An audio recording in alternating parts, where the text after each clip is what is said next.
And we're live, bros. Going on. How What goes it? up? I just want to make sure everything's running smoothly. Seems to be good. Chat, let me know. Audio, video, all that quality stuff. This is episode 2 since the relaunch of hashtag Not Another Bitcoin podcast. As always, I'm with my co-host Miggy. How goes it, bro? What's up, bro? How are you? Well, I'm excited to have an OG in the guest seat, Adam Barlam of decentralweb.org. How goes it? What's up, bro? It's going pretty well. Yeah, How are man, you guys doing? it is now, man. I'm just happy to see you, happy to be talking to you, and happy to be doing this again. Nice. It's been a Yeah, while. I don't think yeah, I haven't been on here. I was on the original Not Another Bitcoin podcast. So this is the relaunch. yeah, yeah. This is like Relaunch. post halving. This is post halving Not Another Bitcoin podcast. I know if I had better timing, I would have waited for the halving since it's falling on 420. It's gonna be either 419 or 420. We're gonna see. It's getting close. Yeah, we just got to make sure we congest the network enough. Like, just force it to You need to happen. throw on some miners over there. You need to. Yeah, man. I guess give the audience a little breakdown of yourself. I'm sure you're tired of this, but let them know, I guess, about yourself, how you got into crypto, and a little bit about your journey in the space that has led you to decentralweb.org. Sure. So my name is Adam Barlam. I've known about Bitcoin since 2011. Unfortunately, I didn't get in 2011. I tried to get the company that I worked for into Bitcoin in 2011. I worked for a financial newsletter publisher at the time, and they were making like options newsletters and penny stock newsletters and stuff like that. I did IT and like programming and automation for them and the website and everything. And we had a penny stock division.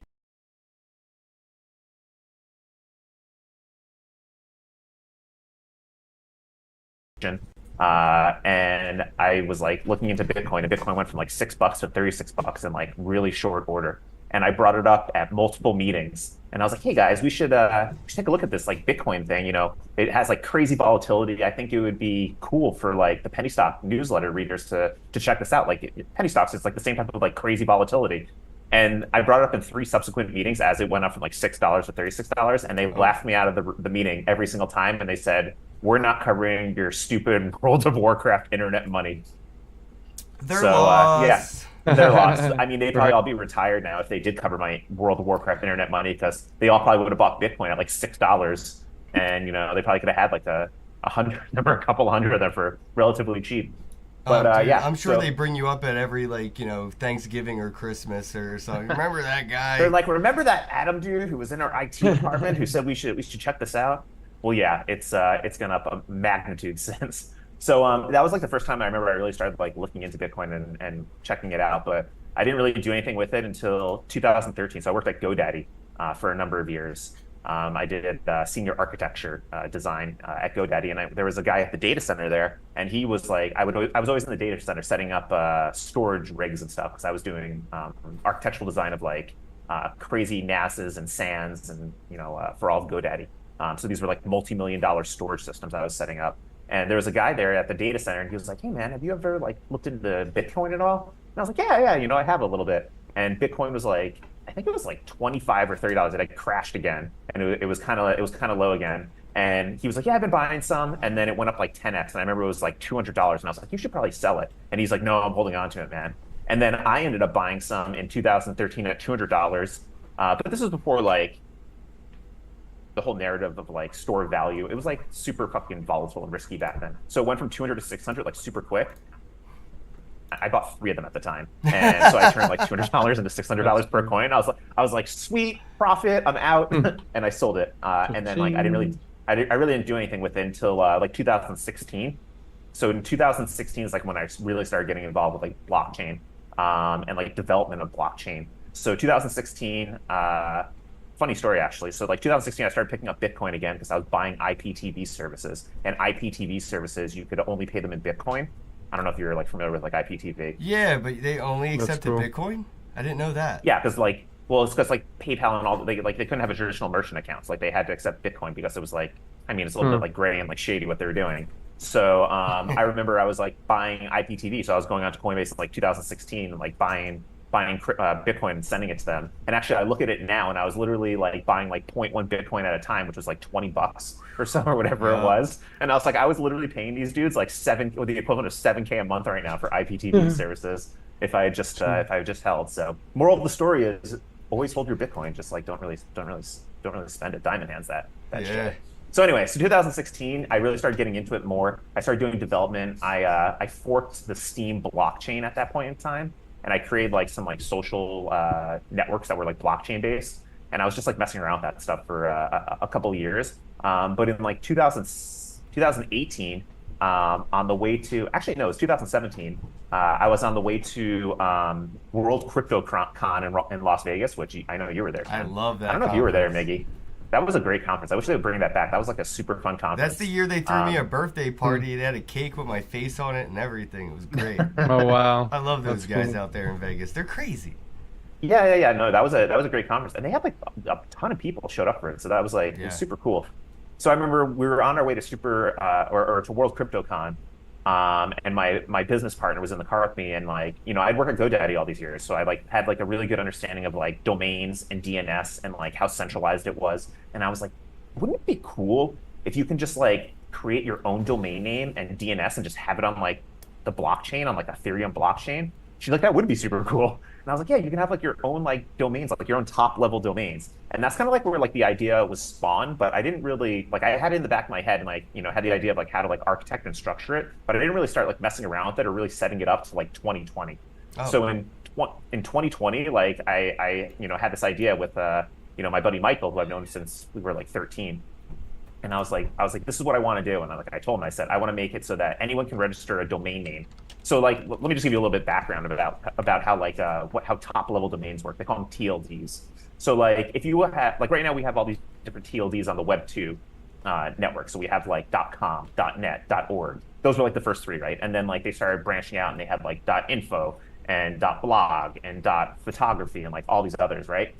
And then companies tried to start coming out with like their own top level domains, and like a lot of them got denied, except unless you were like Amazon or someone like that. Right. And basically, the way that you get a top level Right. domain that's approved is you have to submit an application to ICANN, which is like they're like a governing body of like domain names, and basically you have to submit a non-refundable application to them, and it's like $250,000 for this application. Like, and it's not refundable. So, and most people get denied. They have like a 99.5% denial rate. And then after that, you have to pay like $15,000 a month or something around that for them to maintain the top level domain for you. So it's like super centralized. It's like if you're like a little mom and pop or like a hobbyist or like an indie developer, you don't have that type of money to like spend to get your own top level domain. Yeah. And like being at GoDaddy, I like saw this. I was like, man, domains are just so centralized, and like DNS is such like an archaic system that needs to be updated. So that's where like the idea of like decentralized was like born. We were like, it'd be cool if you can have like .atom or .brobro or .bozak or .miggy, and then Right. have these DNS records on Ethereum. So like, one of the issues that we have with DNS today is that it's so centralized, and as a result of that, you have multiple issues that occur like security wise and vulnerability wise. A year ago, or maybe it was 2 years ago now, there was a big issue where a bunch of Web3 dexes, QuickSwap, the dex on Polygon, was a victim of this, and then SpookySwap, which was a dex on Phantom chain, was a victim of this. But basically, what people are doing, or what hackers are doing, is that they employ social engineering tactics to try to hack into systems, right? Like that's like the most common way that hackers break into systems. They social engineer, whether that's like calling up like the company's IT department and pretending to be like an employee to try to get like credentials or more information, or whatever information they can get to kind of like further the path to exploit the system. So what happened is that GoDaddy is like the one of the major domain registrars in the world. They have like I think they have like 100 million domains under management, and they control probably about like I think like 60% plus or 65% plus of all domains. Ooh, So they're that's like a honeypot. yeah, they're like a honeypot, right? Mhm. So people call GoDaddy all the time, and this used to happen even when I was working there. Like we used to get reports from support people that would be like, yeah, they try to hack us all the time. So people would call up GoDaddy support, and they'd like give them like a sob story, like, hey, I'm trying to get in my domain. I don't know what the password is. And then like, they tried like 5 or 6 or 7 support agents until like one of the support agents is like, okay, I'll let you into your domain. So what they did was that, they called up, said they owned QuickSwap, they owned SpookySwap, and then they got access to the domain. And then what they did was they changed the name servers. So basically they redirected the domain. And the reason why they can do this is because it's all centralized. There's a single point of failure.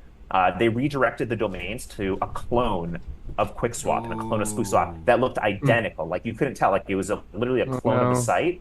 And then what they did is that they swapped out the smart contract with a malicious smart contract. So people would come to the new QuickSwap site. Your SSL certificate looked correct. Like the green lock is up there. People are like, oh, I'm at QuickSwap. But then when you try to connect your wallet, it would ask you for a reapproval. And most people didn't realize what that meant. So they approved the new contract. They thought they were on the regular QuickSwap or SpookySwap site. And then as soon as they connected and signed the transaction, it drained their wallet. Holy And shit. they did this for a number of projects. And it shows you like the flaws that exist in having like a centralized DNS structure. So something that you could do with DecentraWeb is that if you were to move these DNS records on chain, right, your DNS records are now secured by your private key of your wallet, right? So it's a domain name is associated with a wallet, which is associated with a private key, and you don't know the IP address of the computer that's hosting that wallet. So, in order to do an attack like this, it's nearly impossible because you'd have to do like such a specific targeted attack and know what wallet holds it. And well, you'd be able to know what a wallet holds it, but you need to figure out the IP address of the person that holds that wallet and then try to get the private key of that and then go and, write a change on chain to change your DNS record. And that was kind of like the impetus behind some of the things that are exploitable on traditional DNS and why DNS needs to move to more of a secured on-chain fashion. And that's just one example. Another example is censorship. There's been plenty of instances of censorship where DNS providers or GoDaddy, the registrars or companies censor websites. Like Amazon, for instance, they've censored websites before on AWS because they've been competing with their core business, and that's common. That happens with a lot of different DNS providers and domain providers. Or you have, government censorship that occurs. And, having DNS available on a chain like Ethereum, which is very, very decentralized and secure, you can essentially circumvent all this type of censorship, all these types of vulnerabilities by moving DNS on chain. So, that was the whole. Go ahead. I'm just curious. It made me think. Like, is there a way that these DNS vulnerabilities could affect blockchains at their core, like Bitcoin, if they don't use something more decentralized? So I guess it depends if you were to use a Bitcoin node that's not your own node. So you always want to make sure that there's different levels of security, and you kind of have to decide what level of security is appropriate for you. There's most users, they think that okay, I'm okay with connecting into a third-party Bitcoin node, right? Or I'm okay connecting into Infura or Alchemy or some sort of Ethereum RPC provider to get my own blockchain data. But that doesn't mean that those providers can't censor transactions or censor your access to it. And really, the most secure way is to run your own nodes and then connect to them locally. And and we've always been an advocate for that. But obviously there's technological hurdles to do something like that, and the average user may not uses be. their own node? We just use the wallets nodes. You know what I mean? They did all the work for us. Thanks them. Sure, and that can be an issue, and that that Right, even that's what goes I'm into getting at, because you just talking about this made me worry right there about that. So yeah, Like, so why I mean, don't wallets have a DecentraWeb? Sure. And Right. that's one of the things that we're talking about. So you mean there's there's multiple areas of decentralization that need to be into play. DNS is definitely a critical one. But yeah, relying on a third-party node is definitely a security vulnerability on your part, and it's all about trust. Do you trust this node? Do you trust the data that it's giving you? Do you trust that it's going to broadcast all your transactions that you're sending to it? Do you trust that it's not going to censor anything? I mean, there was a huge issue with Ethereum when it went over to proof of stake, where nodes were complying with OFAC sanctions, and they were sanctioning certain blocks and certain transactions from going in certain blocks if the wallet addresses in those transactions that were being broadcast were on the OFAC sanctions list. So, there's a lot that goes into this and things to think about. And, do you want to have true decentralization, or do you want to play decentralization theater? And, if you want to start taking things into your own hands. I actually like that decentralization theater. I have a question from the chat here from Rick. He wants to know, so he says, DNS records on chain, what does that mean? How does SOA point to the blockchain? Sure. So currently, let's talk about Web2 DNS, the way Web2 DNS works. So there's what we call the root servers. I believe there's 27 of them. Root servers contain all DNS records and then propagate these records to all the other DNS servers throughout the world, right? So it's a giant propagation layer. And then you have your DNS servers that you query generally come from your ISP by default. Like if you're running like a cable modem or something like that, okay, and you're running DHCP, generally they'll push down the ISP's DNS servers. Some people switch and like, for instance, I don't use my ISP's DNS servers. I generally use Google's DNS servers or OpenDNS. So people can go in and change the DNS servers that they're currently using and querying to get whatever DNS results they want to. And that's basically how Web2 works. So, this is all running on like port 53 UDP. All your DNS requests send out to the DNS server. You're like, hey, I'm going to visit youtube.com.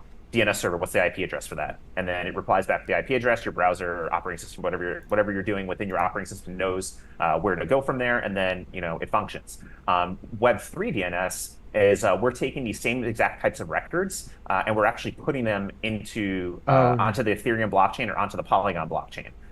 So essentially, you can have like .bro, for instance, and say, like, for instance, I know you own Kenn BosaK.bro. You can have DNS records that are traditionally on Web 2, now on Web 3. So whether that's like an A name or a C name or an MX record for a mail server, or even a new record type that now we've introduced called a wallet resolution record. So now you can have Kenn BosaK.bro resolved to your 0x address on Ethereum or your Bitcoin address or any of these types of addresses. And what we've done is we've actually, to make this fully compatible and backwards compatible, we've actually taken Google's open source DNS server, it's a Go server, and we've modified it.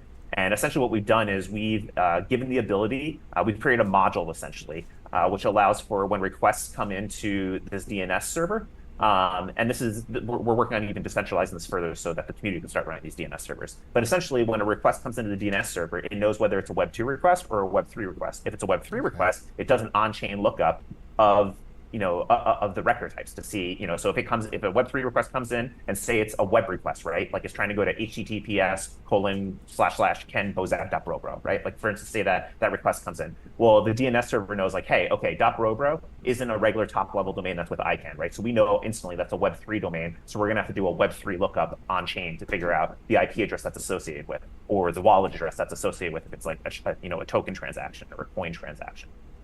Okay. What made you pick Ethereum as opposed to like doing what the ordinals are doing with Bitcoin?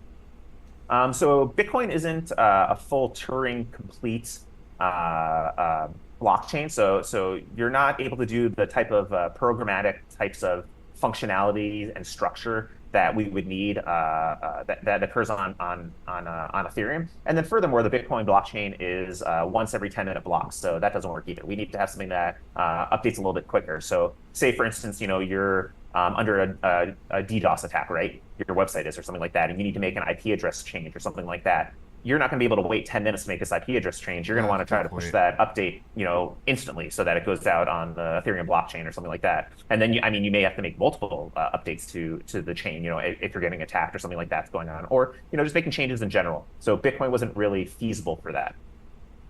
Okay, that's what's up. So I guess explain a little bit about the user experience. I guess not so much for the wallets and stuff like that, but for me and maybe us, the end users. How does this is something like that we would utilize?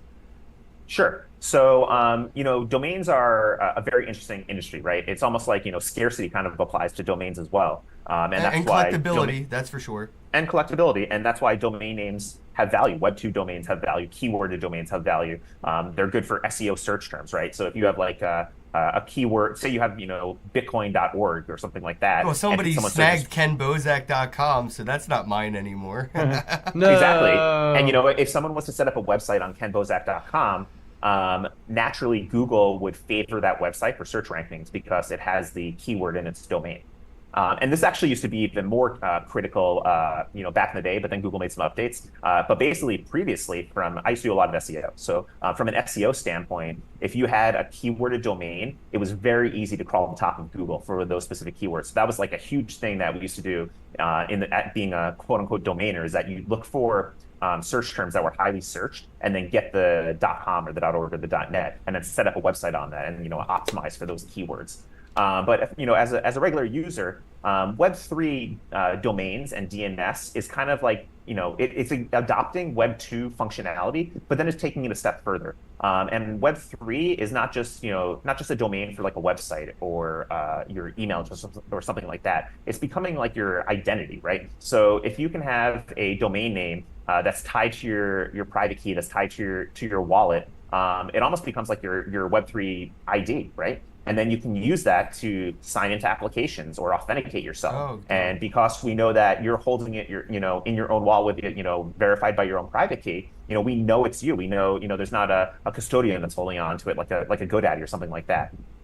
So, we've had we have about 500,000 registrations right now on Decentraland network between top level domains and, regular domains, sub-level domains. So, you could go to decentralweb.org and search for a specific, domain name, right? I don't know if you want to pull that up. You can share your screen and check it out. But essentially, say you wanted to get .Kenn, right? Or something like that, or even emojis. Emojis are supported as well. You can have that as your wallet address or that as your chat handle identifier. And use it, or even use it as an email address or a website.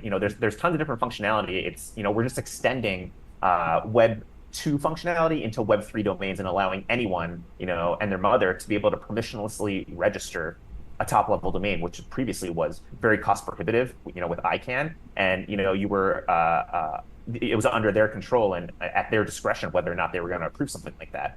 So, the internet is an open system. We feel DNS should be an open system. Domain names should be an open system. And we shouldn't have this governing body and the big boys saying, oh, you can't have that or you can have that. And, we're going to let you know what you can have and what you can't have on the internet. Rick Johnson has another question from you in the chat. He says SOA equals start of authority means that ICANN delegates a registrar as a holder of a Web2 domain. I own a domain. I want to use the blockchain to resolve an IP address. How do I do that? So with a Web3 domain, for instance, if you were to register that domain on Decentralweb, we have a DNS GUI, much like you'd have the same type of GUI in your GoDaddy control panel. So, you can load it up. It gives you the ability to set all the different record types. You could set, A names, C names, MX records, point them to IP addresses, and then you can do wallet address resolution as well and point to different wallets. So it's very similar to Web2.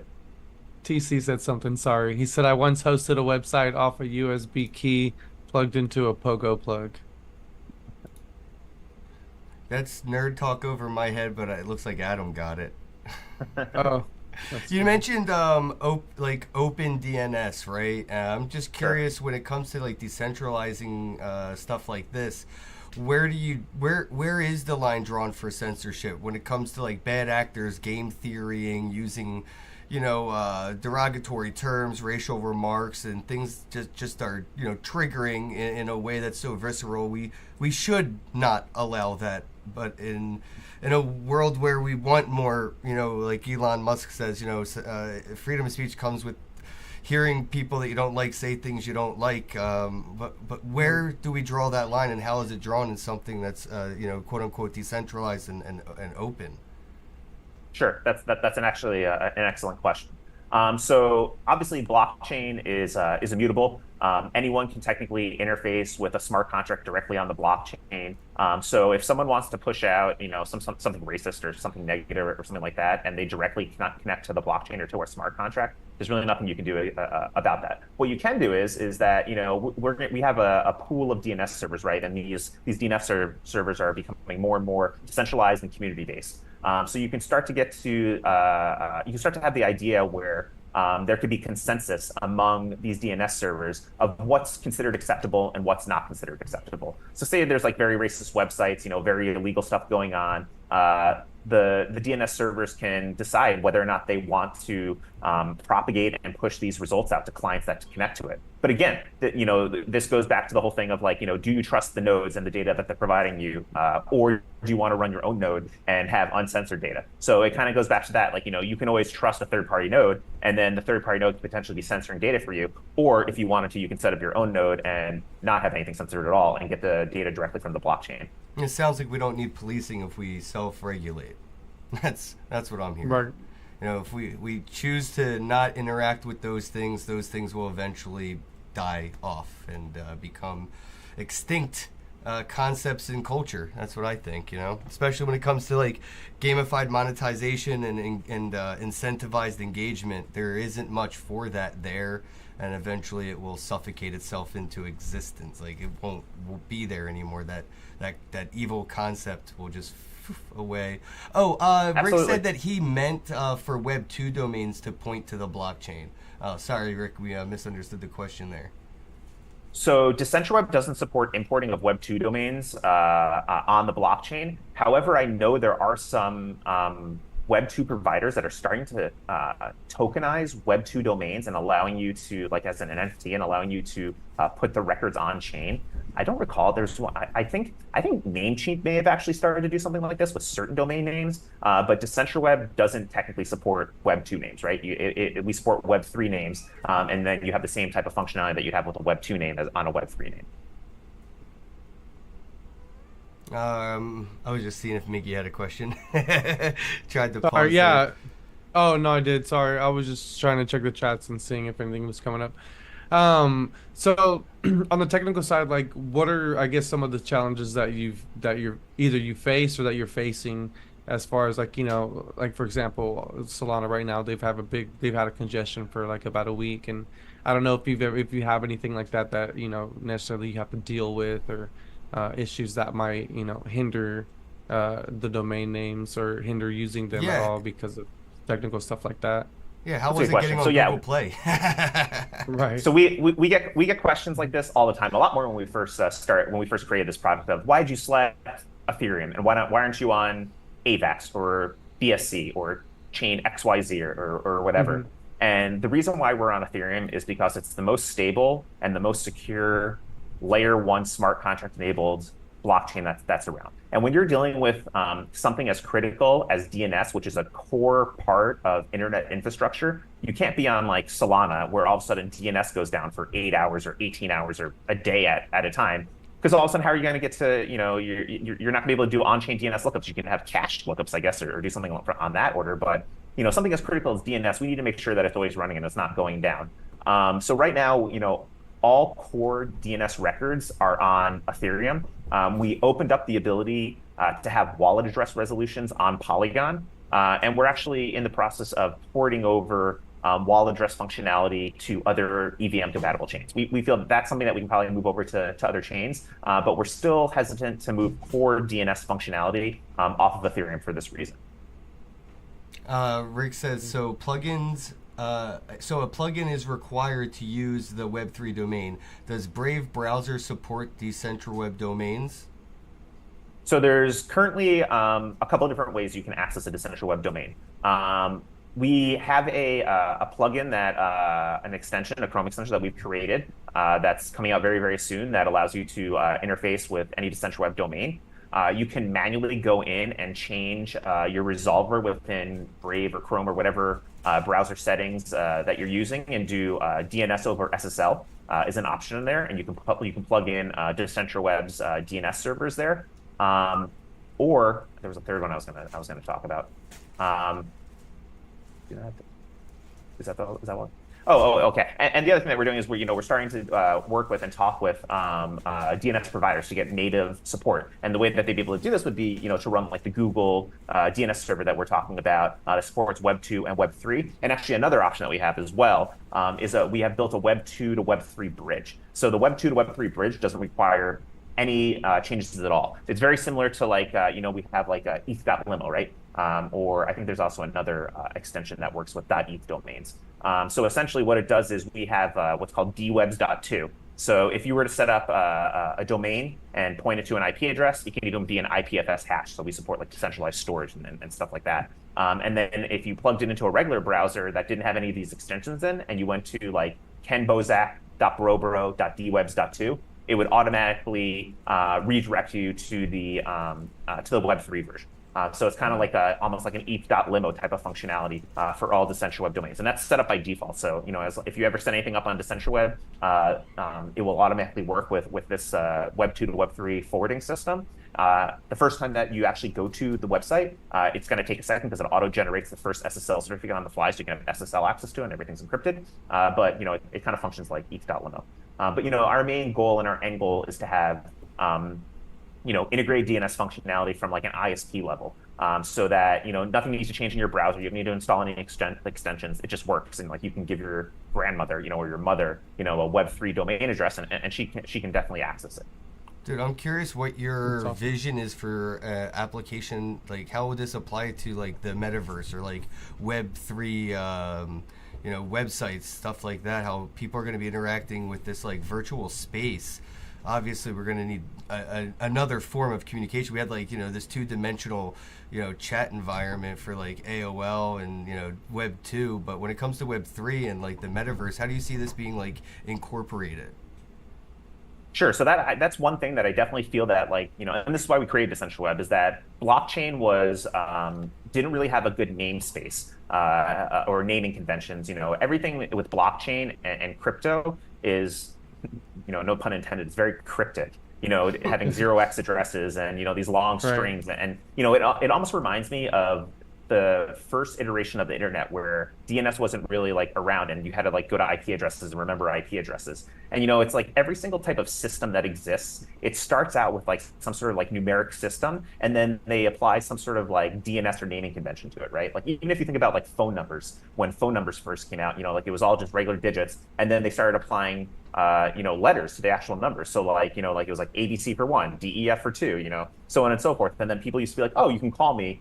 And this was super popular. I remember when I was a kid, they'd be like 1-800-ABC-to-EFG, hooked on phonics, and they had like these commercials. And that was essentially, a domain naming type of system where they figured out that, okay, it's too difficult to know like these these numerals and these numbering systems. So we need to have something that is like a mnemonic device for humans to be able to easily understand, to be able to access these things without having to remember crazy types of numbers. And that's the same thing that came out with DNS. They're like, instead of remembering 32.7.162.5, you go to youtube.com now, and that's a lot easier to remember than an octet of I never looked at it like like a version of YouTube.com. T9, but it kind of sounds like T9 texting, like shorthand. Like, that's crazy. I never saw it that way.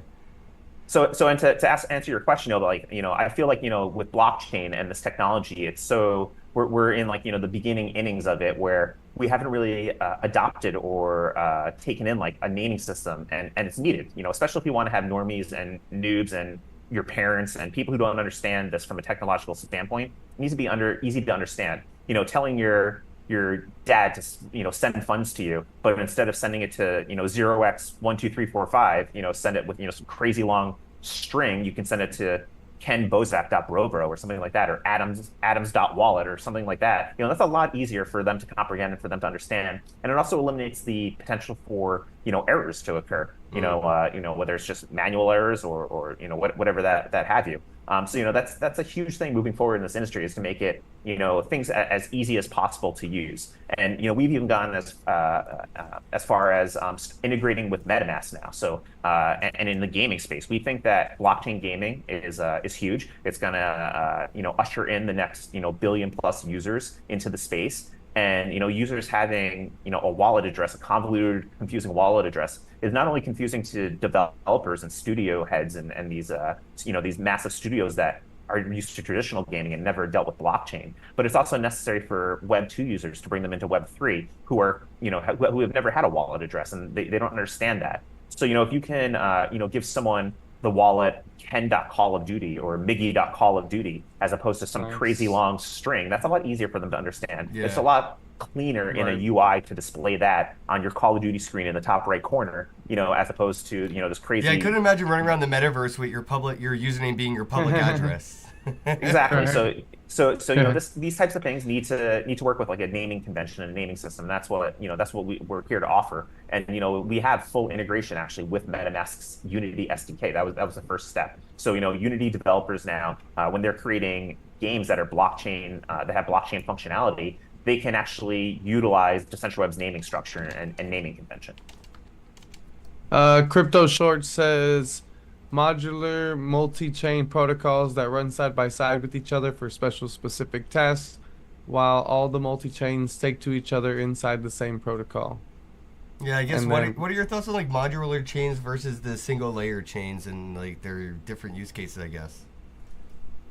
So in my opinion, it all comes down to the blockchain trilemma, right? Like, are you interested in decentralization? Are you interested in security? Are you interested in speed? And depending upon what pillar you're interested in, that should dictate the solution that you look for, the solution that you implement. I think a huge component moving forward in terms of like inter blockchain connectivity is actually going to be Chainlink CCIP. I don't know if you're very familiar with that, but essentially it allows messaging to go across different blockchains and blockchain protocols and allow messages and even value to transfer Oh, across sweet. these blockchains. Interoperability. Interoperability between private chains, between public chains. And then, what's also great about this is it doesn't require these institutions that, for instance, aren't interested in adopting a public blockchain or something like that, and they want to use their existing infrastructure or a private blockchain, they can still talk to these other public blockchains.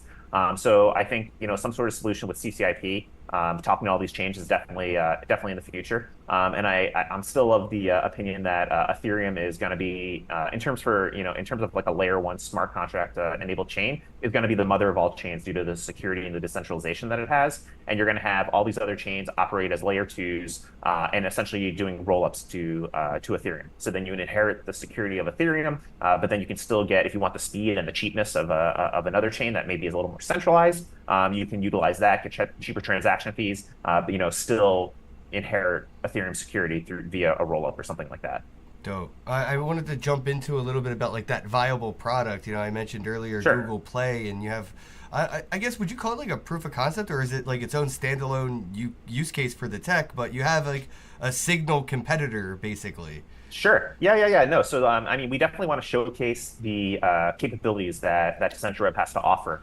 And one of the things that has always irked me, I guess, in the space are the chat applications that we use, as a Web3 community.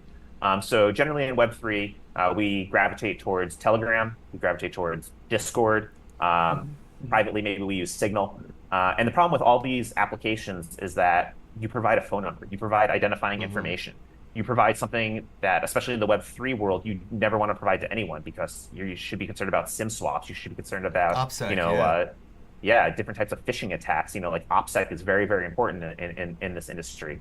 So, one of the things that always killed me with Telegram, and I don't even know why this is still the default, is with Telegram, you give them your phone number and they make your phone number publicly visible to everyone unless you manually go into the privacy settings and turn that off. Like, that's the Right. stupidest thing I've ever fucking heard in my life. Like, why are you displaying your phone number publicly to everyone, all these scammers and all these hackers? Like, it's mind-boggling to me. And then the same with Discord. While Discord doesn't, publicly display your phone number, you still have to give them a phone number, and they authenticate it. And the same with Signal.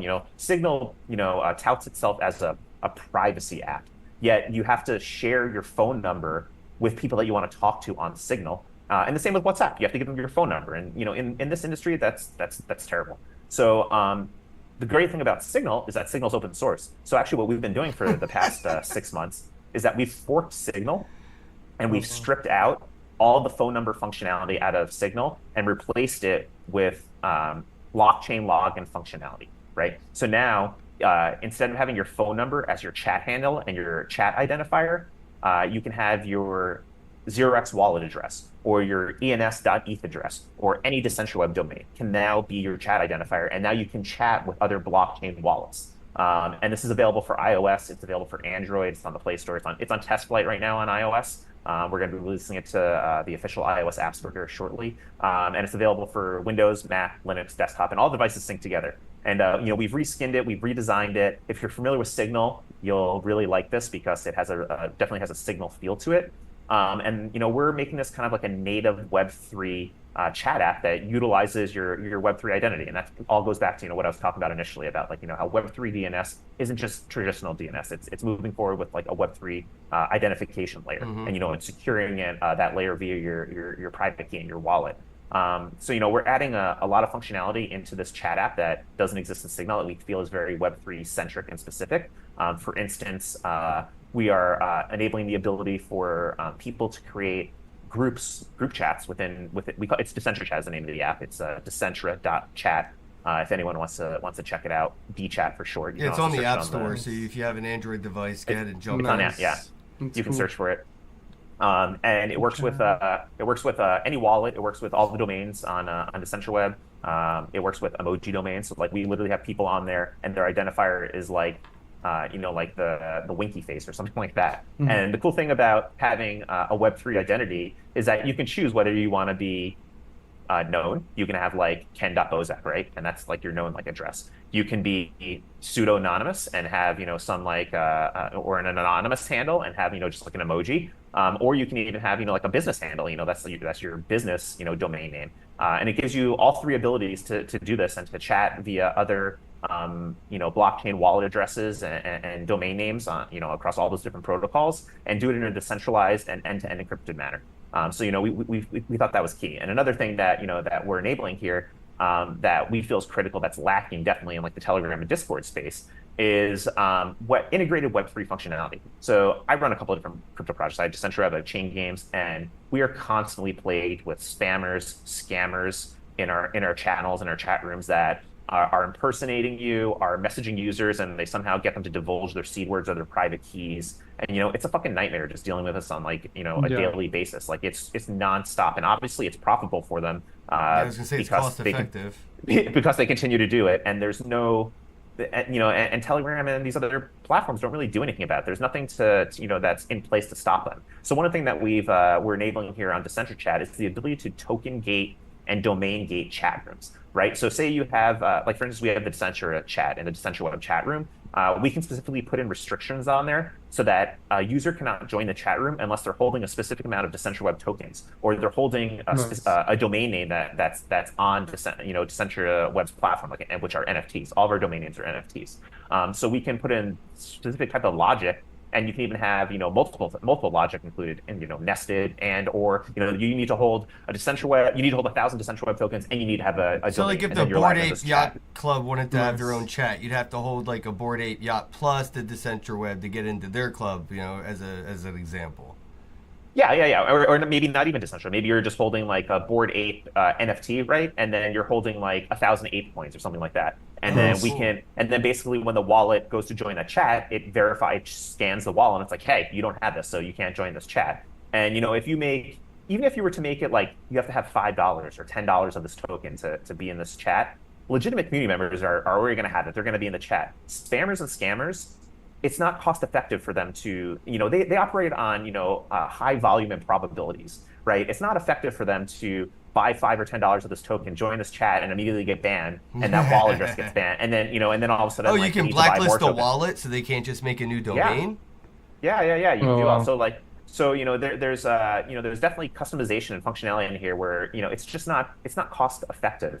It's cost prohibitive for scammers and spammers to be able to do this. And it's almost like the discussion that, a lot of people have pitched towards Elon Musk, like in the past. They're like, why don't you make it, where, you need to have like, it costs like $5 to create a Twitter account or something like that. Or, or you can restrict who likes your stuff based upon, like if they're like an authorized check mark or something like that. There's a lot of different things that you can do that are, monetarily based that prohibits these types of attacks from occurring. And it's almost like the same thing with spammers, right? So spammers, that the whole proposition with people mass emailing is that you can send out hundreds of millions of emails and it doesn't really cost you anything. You just need like a dedicated server, you need a domain, you need an internet connection, you can fucking blast it out to wherever. Now, a lot of those are probably going to get caught by spam filters, right? And they're going to get in a spam folder, but some of them are going to get through. And that's like the hope of these spams is they're like, if 0.00001% of these people click on this link, and I'm able to scam them, then it's worth my while. And what's interesting is that, I don't know if you guys know, this is actually how proof of work was like conceptualized. You know who Adam Back is, right? Yeah. So Yeah, Adam he's the Back. OG OG. He actually used to follow me on Twitter, and then he stopped when I went all shitcoinery. So yeah, he's definitely not Yeah, he's a he doesn't maxi deviate for outside. sure. Oh yeah, he doesn't deviate outside of Bitcoin. But I don't know if you know this. Adam Back created what was called hash cash, and hash cash was essentially think about it as like putting a stamp on an email that you'd send out. So basically, and this is where proof of work was like grabbed from by Satoshi. So basically, in order to send an email message, right, your computer would do proof of work and figure out a computational math problem. And then once it figured out the math solution, right, it would apply that to the header of the email address. And then the email would go out. And then they had email servers that had these plugins that would scan for it and be like, oh, like we're verifying that you're running hash cache, right? Because if you're not, you could potentially be spam. And it was the same type of thing. Like, you're using computational resources to generate this hash and apply it to your email header. And it wasn't cost effective for spammers to do this. And this is actually how Satoshi designed and came up with proof of work for blockchain. It's based upon Hashcat, and he even references this in the white paper. Yeah, Adam's name's in the So we white got. paper. Oh, that? sorry. I was say there's some comments from the Telegram from Crypto Shorts. He was saying that you could use Telegram's private internet numbers to create a private chat. No telecommunication provider needed with the Telegram private numbers. Use them to be connected to a Telegram Web3 domain wallet, all to remain anon. And you could use Telegram to gate your own chats. They do it with the wax groups, which I've seen a few of them that are like that, but I didn't know they were Yeah, but how. that requires like external bots and external configurations, and then you're placing your trust in this is all about trust and verification. And Telegram could just say, hey, we don't like all the stuff you're doing, and get rid of your chat. Yeah, exactly. Yeah, these chats are fully end-to-end encrypted. We have no clue what's going on in them. We have no clue what's going on in any of your messages. This actually uses the Signal library and the Signal algorithms to encrypt all this stuff. So Telegram isn't encrypted. The only time that Telegram is encrypted is if you do a secret chat with someone, and they claim it's end-to-end encrypted. I don't really know if it is end-to-end encrypted. Let me ask you a question. Who knows if they have the keys for that? How would you go about sharing a private key with somebody around the world to set up a multi-sig? Is there like a chat that you would trust? Or is Decentra chat the only one you would trust since you're behind it? But why are you sharing a private key if you're doing a multi-sig, why are you sharing a private key in the first place? What you should be doing is you should have a multi-sig with multiple wallets, and then each person controls their own private key, and it's controlled that way. Right. Well, I mean, just saying, like, what if you wanted to share your private key with like a loved one or something, right? Like as a backup in case this plane doesn't make it type situation. I'm just saying, like, for any reason, like, how would you like sending it to your lawyer instead of writing it down? Like you're in the middle of something that, like, battlefield in Iraq, you don't know what's about to happen. How would you communicate your private keys securely over the internet to somebody else that can safely get it? Right. I would say my first option would be to not put it on the internet. Okay. That would be if that's carrier pigeon first. I would do it on paper or split it amongst like say it's like seed words, like 24 seed words or something like that. Well, that's how I feel. Like, is anything encrypted enough that you feel that safe? Because that's how safe I want to feel when something's encrypted.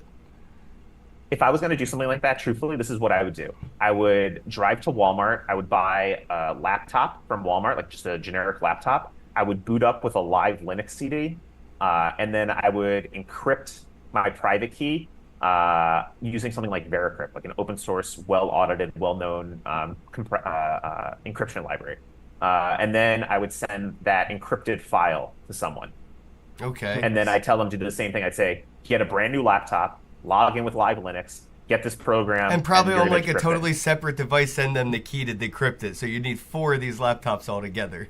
Yeah, I mean that would probably be like the most secure way to do it. I got a really good question in the chat. Shout out to BWO, bro. Like, I have to figure out ways to give away stuff. Like, shout out. Like, what if Ken sold his domain to a bad actor, and now everyone thinks the bad actor is him? So in Decentra chat, for instance, we use what's called security numbers, right? So when you are chatting with anyone on Decentra chat, you're exchanging a key essentially with that other person. If someone else was to get your, like say your domain name expired, right? You didn't renew it in time, and someone else, got that domain name, and then they sign into DecentreChat. First of all, the chats and the chat history and the contacts and everything is stored encrypted locally on your end device, right? So they wouldn't have any of that information. So they don't know So they who you're wouldn't be able talking to read They your don't- press conversations and have anything to No, like they can't. relate to in They- convo. No. What they Okay. could potentially do is that they could say, hey, I know Ken talks to Adam. I know Adam is adam.dweb on DecentreChat. I'm going to shoot Adam a new message as Kenn BosaK.Robro to adam.dweb and see if he responds. So what happens in DecentreChat, though, is that we recognize that your key has changed because it's a new end user device. And Oh, there's it's a a warning new that comes wallet, up. new wallet, new me. New wallet, new device, and a warning comes up and it will say, hey, your safety number has changed with Kenn BosaK.Robro. Verify that you're talking to who you actually think you're talking to. And you can it even says view more, and that gives you like an entire long explanation of like how you ensure this isn't a man in the middle attack, ensure this is who you think you're talking to. It actually warns you of these types of things. That's sick. That's forward thinking as fuck, honestly. Because I thought that was a great question. Because game theorying, bad acting, that's sort of the tinfoil hat I like to keep on, because those people are going to be the first there. I mean, that's just always what it comes down to. I'm sure the first time men discovered fire, we used it for something malicious, and then we were like, hey, we could use this to stay warm and cook food after we just burnt an entire like forest down for funsies. Village down. Yeah, right, exactly. And it's interesting that you talk about like bad actors, and that's one of the things we actually have to think about as well, as we start to decentralize our DNS infrastructure more and more. Because one of the things, like again, if you're not utilizing your own node and pulling the data yourself from, it's always don't trust, verify, right? But if you can't verify and you're trusting, right, you're on the other side of that equation. There needs to be protocols in place to ensure that bad actors are punished or can't exist in your system. So, when you have something like a DNS infrastructure, decentralized DNS infrastructure, and you're relying on external DNS nodes to provide you with this data, you need to ensure that they're trustworthy too, right? Like what happens if you send out a DNS request to the DNS network and there's a bad actor on there, and instead of giving you the proper IP address for Uniswap, they give you a malicious IP address with some home server they set up because they want to, jack your funds and drain your wallet. So, we're putting protections into place where there's going to be consensus amongst the DNS providers and nodes to ensure that there aren't bad actors. So, for instance, say you send out a request, for .uniswap. So Uniswap gets that domain, and you want to go to app.uniswap is the new Web3 interface for Uniswap.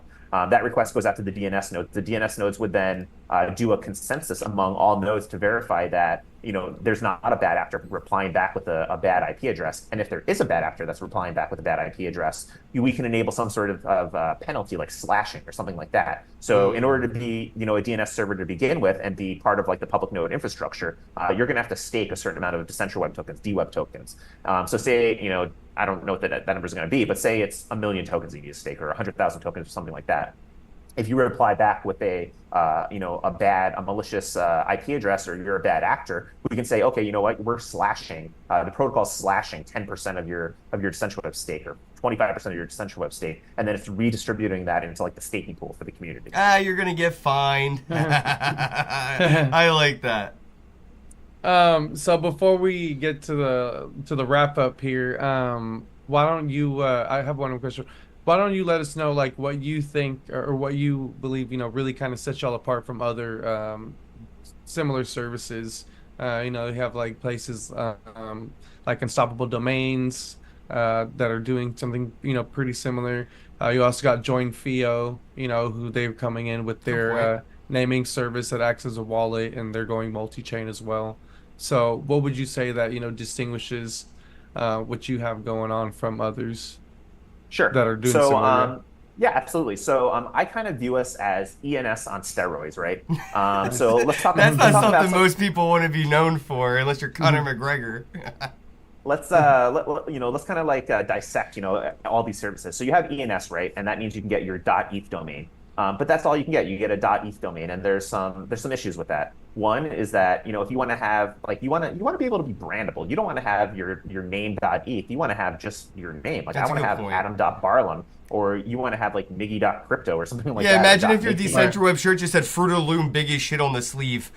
Yeah, or decentralweb.eth or something like that, you know. So, you know, that's the main differentiation between us and like ENS is that, yeah, you can have a full top level domain. You can have subdomains off of those top level domains. And we offer, we can basically, with DecentraWeb, you can become your own ENS or your own That's a good point. unstoppable Dude, you can do or your own own. airdrop for subdomains. That is genius. Not only that, so we offer the ability to what we call stake domains.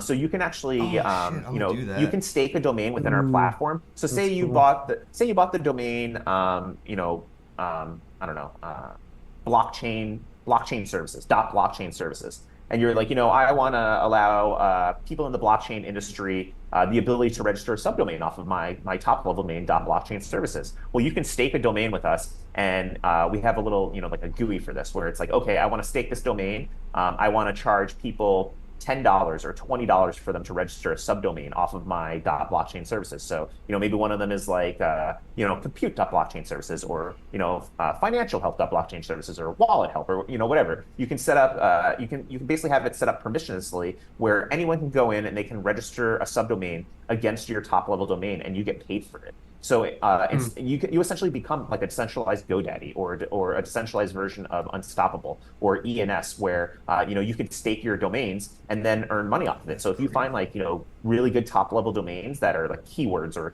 a city name, like say you got .phoenix, right, and you own .phoenix, well, all of a sudden, you know, maybe these restaurants or businesses now want, you know, business name .phoenix so that they can have that you know, that domain name associated On with the their same business or note, do with you their. see smart contracts utilizing this instead of, you know, putting in public addresses? They could put it in the short handle domains, or do you think that that's too soon? I think that's coming in the future. I think you know, this entire naming space is going to start propagating throughout blockchain, just like it did on every other existing network, from phone systems to, you know, Web 1 and Web 2. You know, it's coming for Web 3. It's just a matter of adoption and integration. You know, and to go back to what I was saying about, you know, like the difference between, you know, all these different services, is that, you know, Decentraland allows you to become your own Unstoppable, your own you know, your own ENS, your own decentralized Yeah. GoDaddy by staking these domains, and everything's handled passively by the smart contract. It's like set it and forget it. It even gives you like a URL, and you can become your own registrar page. So, you know, you could stake a bunch of domains that you think can be profitable. People can come in, they can register domains off of those. They're all NFTs. It's all minted instantly into the user's wallet. It's all compatible with OpenSea and everything, you know, all these other NFT platforms, and essentially become, you know, like an entire business like that. Like, you know, domain selling is a big business on Web 2. And you know, we want to extend that to Web 3. So that's one difference with How are the with fees? How are Decentraland. the fees, real quick, before you go into the other examples? How are the fees split up when you mentioned like the $10 example? Sure. So the way it works right now is that if it's say you set it for $10, 70% goes to you, 20% goes to the staking pool, and 10% goes to the dev wallet and the DAO wallet to improve functionality of the decentralized network.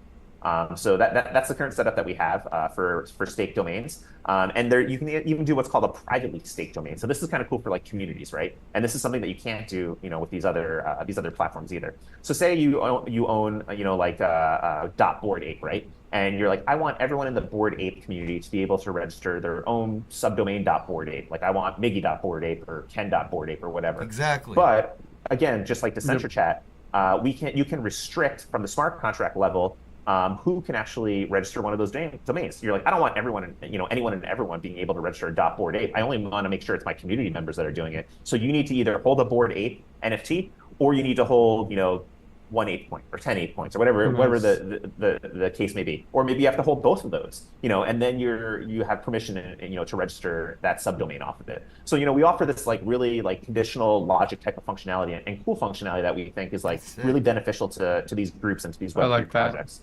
And then another thing I just want to mention is that Unstoppable is very, very centralized. In the Web3 A little bit. we're not very fond of Unstoppable. And you know, one case of this is that, I mean, there's multiple cases, but Unstoppable controls all the root contracts of all those domains that they own, right? So they own like what .wallet and like .crypto and like, you know, .polygon, I think they have now, and they have like, I think they have about 11 domains, top level domains, where they allow you to get the sub-level domain. And then they charge you, I think, based even upon like certain letters. So if it's like less letters, it's more money and stuff like that. But the issue is that they can rescind your domain at any point in time because they control the root smart contract. Decentralweb's 100% decentralized and immutable. Like once you mint a domain, like we can't control it. It's your NFTs in your wallet. Like it's gone. It's done. We don't have any control over it. Unstoppable actually had the top level domain .coin, right?